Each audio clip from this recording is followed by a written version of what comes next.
current comic book movies, which is all fine and good. And those episodes are fine, and I don't mean to take anything away from it. What I really enjoy is their dual episodes.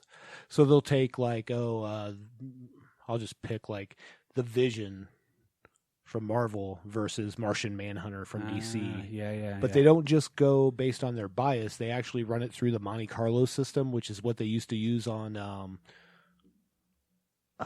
The Greatest Warrior or whatever it was on Spike back in the day, where they'd have like a ninja versus.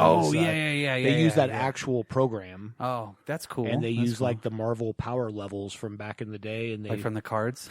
I think they use the ones from the role playing game. Nice. I don't know that for a fact, but then they run all the analytics on it. Yeah. To see who wins. Yeah. But before they do that, they kind of play out what like one iteration would go. Yeah. And they do a little comic book news before that. It's really the only other entertainment news podcast I listen to, but mostly I listen to it because of the duels. Right. Sometimes I'm like, damn you forgot about this, and that's not their fault. They do a great job, and I'm not saying anything, but and it should be that engaging. Yeah. But they do a great job. So that's kind of what I've been listening to them for a little bit out of Denver.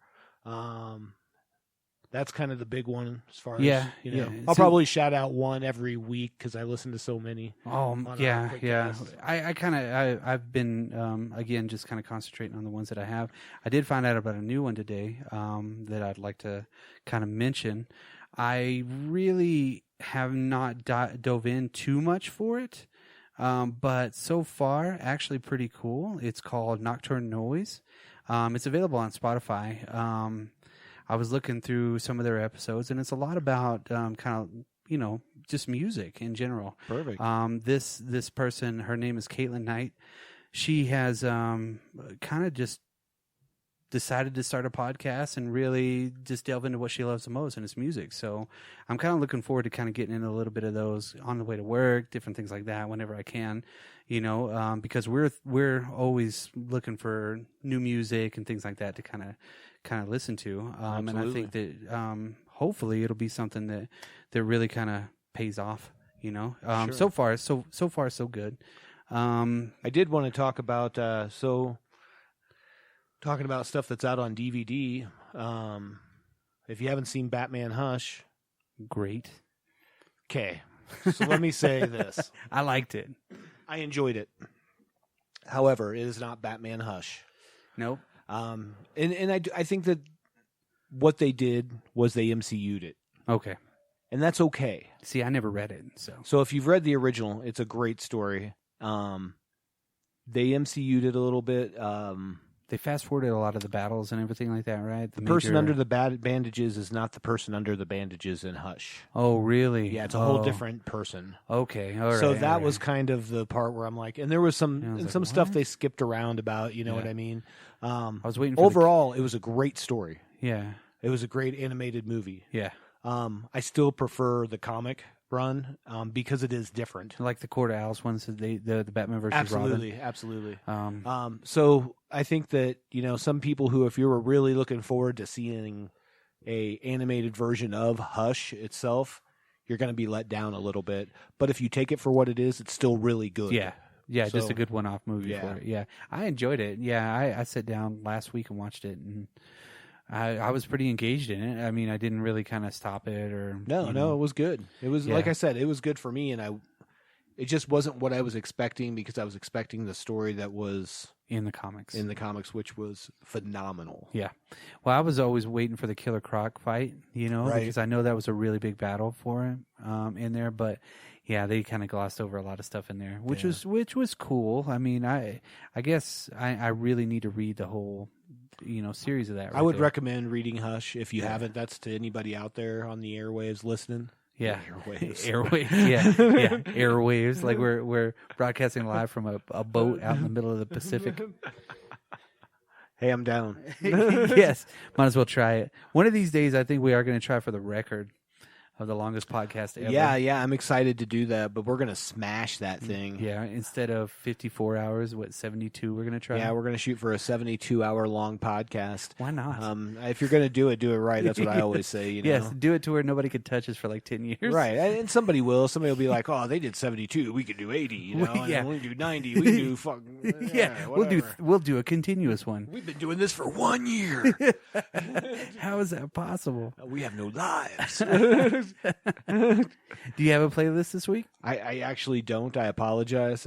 Been pretty busy this week. I'm going to kind of cheat on this playlist.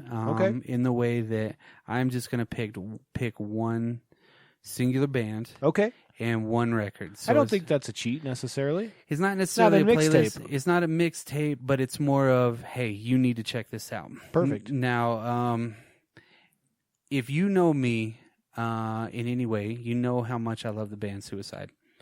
The first time that I was exposed to Suicide, I was watching the punk documentary that came out, I don't know, maybe 15 years ago, Punk Attitude. And they kind of went through the whole punk rock everything. You know, the first 5 seconds has got Iggy Pop flipping off the camera, you know. And they start there. And they get to this little band out of New York called Suicide, right? And Suicide, to me, is absolute perfection in art. I think that they had something that nobody else will ever touch as far as originality, craziness, anything. To me, they rank up there in my greatest all-time anything. And of course, it's my weird list is like STP, and Mission to Burma, you know. Right. But Suicide is a band that the look, the feel, the feelings that you get when you listen to it, you turn off the lights and you listen to this, it's like you're in a fucking spaceship, you know, right, in some weird Mobius world, you know, somewhere fucking crazy. And I love everything about it. I've been doing a couple of art posters just dedicated to Suicide. Nice. I just can't get enough of this record. I really can't, and I never will. I don't think. I think there will be a month or two where I don't listen to them, and then I'm like, oh yeah, Suicide. Wait a minute, and I'm going to listen to this thing again. Their first record that came out in 1977. Whenever I saw that little snippet inside that documentary, I was like, man, I got to remember this. And I didn't for a couple of years. And I watched that over and over again. And I just didn't have the access to music like I have access now, like everybody does, you know? And I had that, it was taped on video from IFC or something like that. And I had watched that thing so many times. Getting to the Suicide part, I was always like, damn, that's fucking so cool. You know, it was just so weird and just angular and it's disturbing sometimes. And, the track one, the one that really kind of made me pay attention, which Rollins Band actually covered this for the actual soundtrack for The Crow. Oh, Ghost Rider. They did Ghost Rider. Yeah. Ghost Rider is the first song on this record, and it brings you in. So you're stuck at this point. To me, I was like, oh my God, this is perfection to me. And I don't know why it hits me in that crazy way compared to anything else. I think this is... Well, I think that's the cool thing about music, right? Is to each their own. Yeah, well, the certain things speak to you in music. And it could be, and I know for me especially, you know, because I know myself better than I know anyone else. It's weird that way. Yeah, it's weird. But the genres of music aren't necessarily what's important. Yes. It could be from a completely different genre, but that particular band, artist, an album by a particular artist. Maybe I don't like necessarily anything else by them. Yeah. But it speaks to me on some level. Oh, yeah. No, and this does that to me. Perfect. Like 100% I see this as being like the ultimate form. You know, they perfected something that nobody else is ever going to touch anymore. Ever again. Martin Rev, Alan Vega had created this world inside. They were 100% confrontational at all their shows. They went out there to fucking make sure that everybody knew who they were. People hated them. The punk rockers hated them. people fucking across the street that weren't even at the show fucking hated Suicide. You know what I mean? Right. Alan Vega would bring a goddamn bicycle chain, just whip the fucking floor, hit himself with the microphone, bleed, crazy shit. You know, but everybody at that point had seen Iggy Pop Right. and the Stooges, you know, and that changed so many people's lives.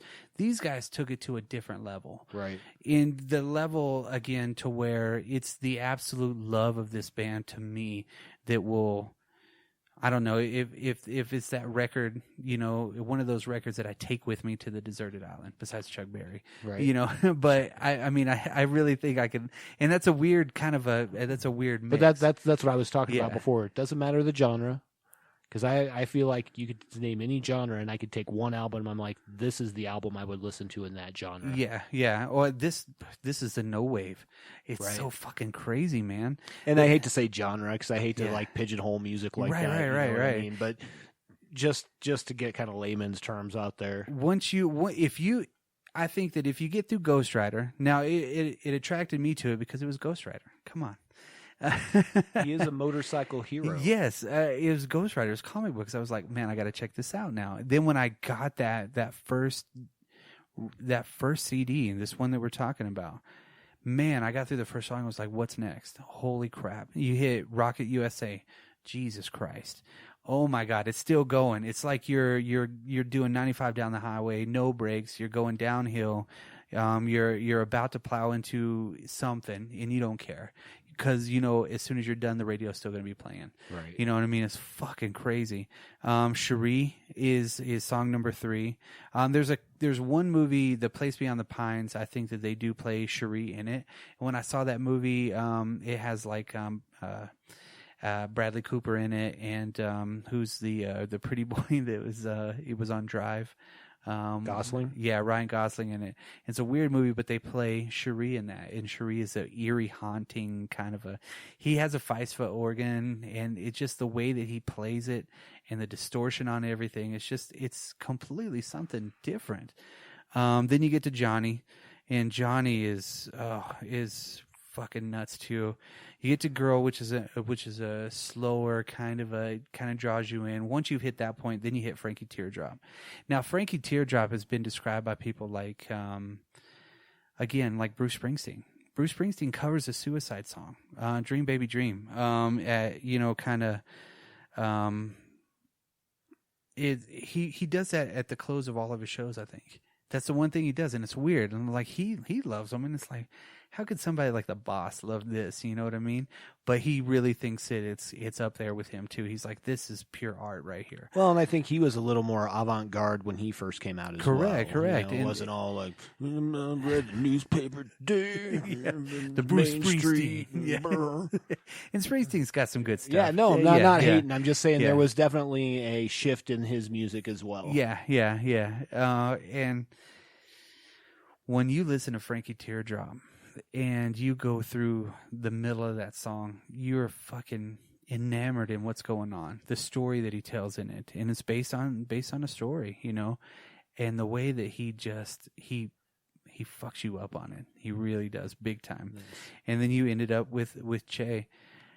This record right here, as far as if anything I can recommend to anybody, I like to pull out those really weird things to kind of see where somebody's at. Sure. I'm like, hey, well, have you ever listened to Suicide? What's Suicide? Check this out. And a lot of people are like, ugh, what the fuck is that? Like, they'll immediately like turn it on and be like, fuck this, you know, or they'll be like, damn, what was that? Right. You know, that's pretty cool. Like the first time I played it for Tyson, I was like, dude, you got to check out Suicide.